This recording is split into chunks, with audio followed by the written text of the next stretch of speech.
নমস্কার, কাজুরি kitchen and cooking এ সবাইকে স্বাগত জানাই। সামনে রথযাত্রা, তো রথযাত্রা উপলক্ষে আজকে আমি জিলেপির রেসিপি বানাবো।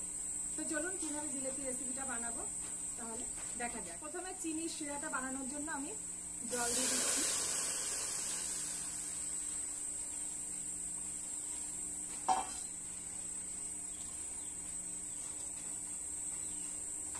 এবার দিয়ে দেব চিনি। এখানে যতটা চিনি তার থেকে ডবল জল দিয়েছি। 3 কাপ মতন, আমি কাপ মতো 3 কাপ চিনি দিয়ে দেবো।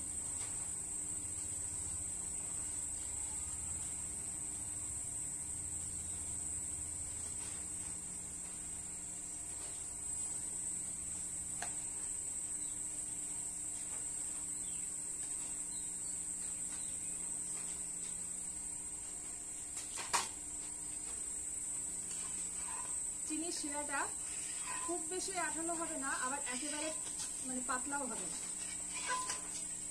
এমনভাবে চিনির শিরাটা তৈরি করব।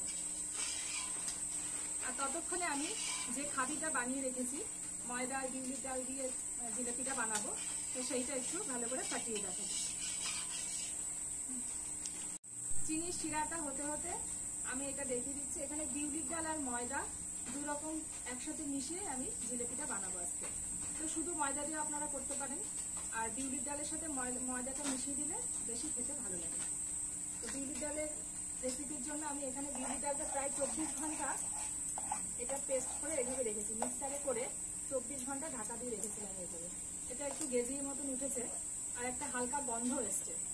এটাই জিলেপির একটা বড় বিশেষত্ব, যে পচিয়ে রাখতে হবে, তাহলে জিলেপিটা খেতে অনেক সুস্বাদু হবে। তো ময়দাটাও আমি এইভাবেই রেখেছি একই সময় ধরে। এর সঙ্গে ময়দাটা মিশিয়ে নেব।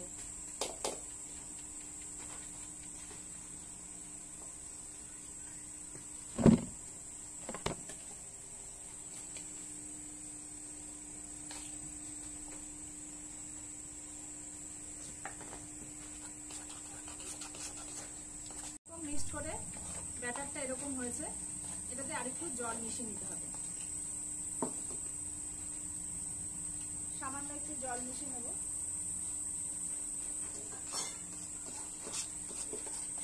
এটা একটু ভালোভাবে ফেটিয়ে নেব, যেভাবে বড়ি দেওয়ার সময় ফেটিয়ে নেওয়া হয়, তো সেভাবেই আমি ভালোভাবে এটা ফেটিয়ে নেব।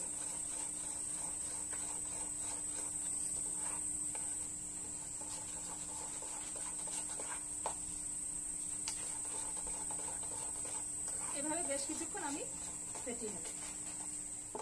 ব্যাটারটা ভালোভাবে ফেটিয়ে নিয়েছি, এই দেখুন। এবার একটা জিলেপির আকারে এরকম আসছে, সুতরাং এটা হয়ে গেছে। এবার আমি একটু দিয়ে দেবো খাবার সোডা।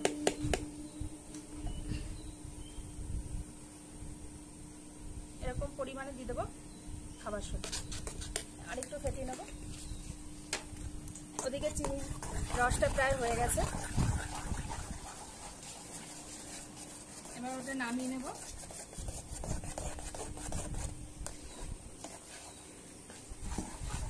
হয়তো দোকানদারদের মতন অত ভালো হবে না, কিন্তু তবুও চেষ্টা করছি। আপনারাও এভাবে বাড়িতে চেষ্টা করবেন।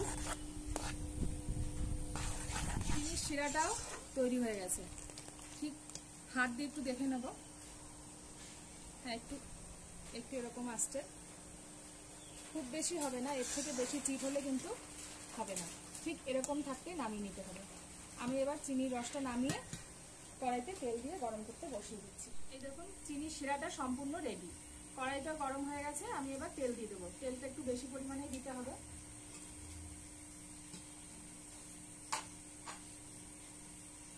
কড়াইতে দিয়ে দিচ্ছি তেল, সাদা তেল।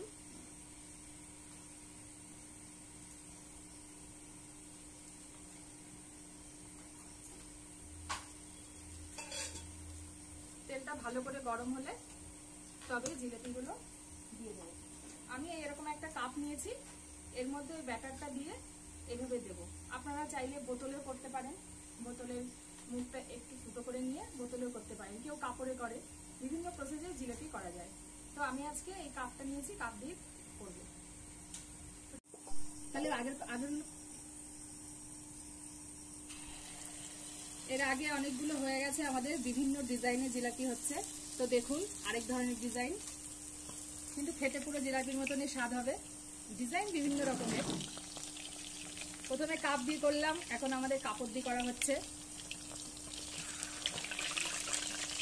এই দেখুন, এটা এই শেপে এসছে, বিভিন্ন শেপে আমার জিলাপি হচ্ছে। আর এটা যেহেতু বিউলির ডাল আর ময়দা দিয়ে, তো শেপটা একটু এরকম আসে। শুধু ময়দা দিয়ে করলে আবার একদম জিলাপি শেপটা চলে আসতো। তো বিউলির ডাল আর ময়দা মিক্সড যেহেতু, স্বাদটা কিন্তু অনেক ভালো হয়।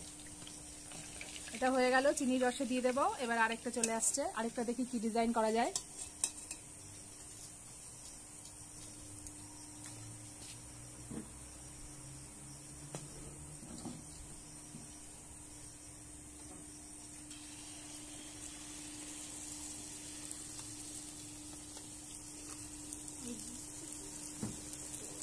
দেখুন এটাও খুব সুন্দর হয়েছে, কিন্তু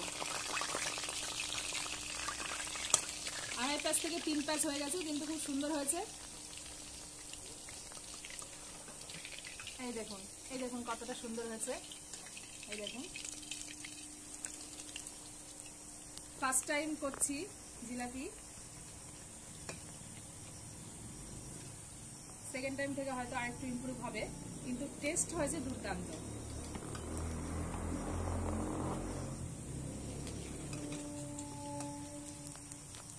একটু এরকম ভেজে চিনির রসে দিতে হবে, এর থেকে কড়া ভাজলে কিন্তু খুব শক্ত হয়ে যাবে। এবার আরেকটা,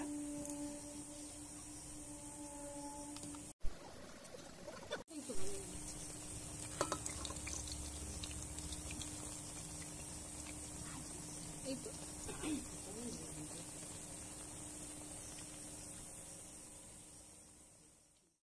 আরো কিছু ভাজতে বাকি আছে, তো রাত হয়ে যাচ্ছে, ওগুলো পরে ভেজে নেব। তো দেখুন, এটা বিউলির ডালের যেহেতু করা, একটু বেশি সময় ভিজিয়ে রাখলে নরম হয়ে যাবে। আর যদি সাথে সাথে তুলে নেওয়া হয় তাহলে কিন্তু মচমচে থাকবে। আমি একটা ভেঙে দেখাচ্ছি। এর ভেতরে কিন্তু যথেষ্ট রস ঢুকেছে এবং খেতেও কিন্তু খুবই সুন্দর হয়েছে। এটা বিউলির ডাল দিলে সত্যি খেতে ভালো লাগে। দোকানে তো ময়দারই তৈরি হয়, বিউলির ডাল দিয়ে তৈরি করা হয় না। এই জন্য বাড়িতে আমি ভাবলাম একটু বিউলির ডাল দিয়ে তৈরি করি। এটা একটা সত্যি একটা অন্য ধরনের স্বাদের হবে। খানিকটা রসবড়া টাইপেরও স্বাদটা এসছে এতে।